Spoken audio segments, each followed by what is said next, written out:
Pemirsa berenang di Sungai Ogan saat arus air sungai sedang kencang. Seorang warga Lampung tewas tenggelam terseret arus Sungai Ogan di Desa Belandang, Kecamatan Ulu Ogan, Oku. Setelah dilakukan pencarian, korban berhasil ditemukan 500 meter dari lokasi kejadian dengan kondisi tewas.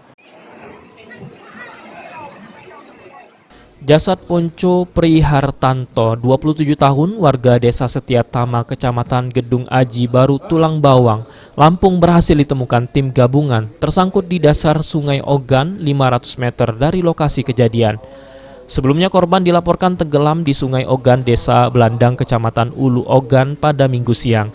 Dalam proses pencarian, korban sendiri melibatkan puluhan personil dari BPBD Oku, TNI, Polri, dan masyarakat sekitar.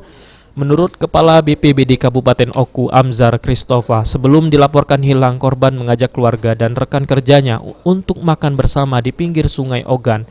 Usai makan, korban langsung berenang, namun karena tidak mengetahui jika kondisi arus sungai sedang deras, akhirnya korban pun hilang.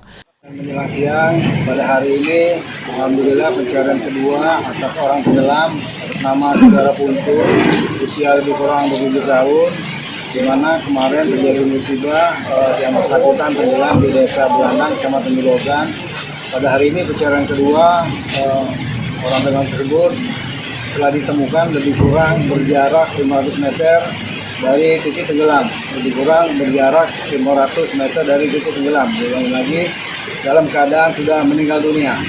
Pencarian ini dibantu oleh kawan-kawan dari Babinsa, Babin Kamtibmas, TNI Polri, terus kawan-kawan dari wisata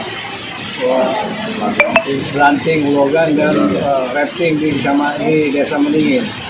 Mayat tersebut sudah dibawa oleh pihak keluarga untuk selanjutnya diurus dan dimakamkan ke daerah asal di Lampung.